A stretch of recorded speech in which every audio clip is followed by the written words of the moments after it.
नमस्कार दोस्तों, आपका स्वागत है हमारे चैनल पर। आज हम बात करेंगे भगवद गीता के 18वें अध्याय के 86वें श्लोक की।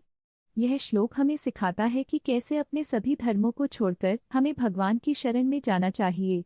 तो अगर आपको हमारा यह वीडियो पसंद आए तो कृपया लाइक करें और सब्सक्राइब करें।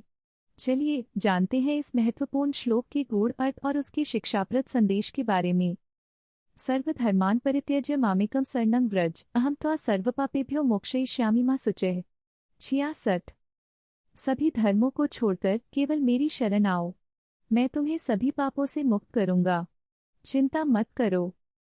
भगवद गीता का यह श्लोक हमें यह सिखाता है कि जीवन में कई प्रकार के धर्म और कर्तव्य होते हैं जो कभी कभी हमें उलझन में डाल देते हैं, लेकिन भगवान श्री कृष्ण स्पष्ट करते हैं कि सभी प्रकार के धर्मों को छोड़कर हमें केवल उनके प्रति समर्पित होना चाहिए। जब हम अपनी समस्याओं और पापों के बोझ से दबे होते हैं तब हमें भगवान की शरण में जाने की आवश्यकता होती है। यहाँ श्री कृष्ण हमें आश्वासन देते हैं कि वे हमें सभी पापों से मुक्त करेंगे। यह श्लोक आस्था, समर्पण और भक्ति का प्रतीक है। एक समय की बात है, एक छोटे से गांव में एक युवक अर्जुन अपनी माँ के साथ रहता था। अर्जुन मेहनती था, लेकिन जीवन की चुनौतियां उसे परेशान करने लगी। उसके पास काम था, लेकिन कभी कभी उसे पैसे नहीं मिलते थे। उसकी माँ बीमार थी और पैसे की कमी के कारण उसका इलाज नहीं हो पा रहा था।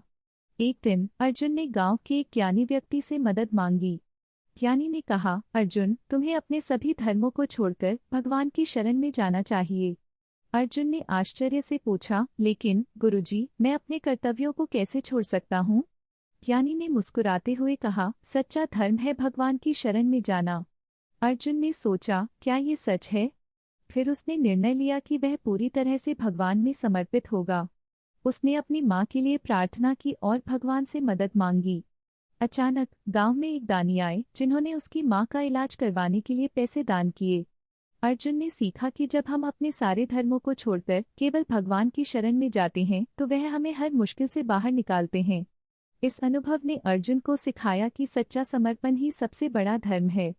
इस कहानी से हमें यह शिक्षा मिलती है कि जब हम भगवान की शरण में जाते हैं तो वह हमें हमारे पापों से मुक्त करते हैं।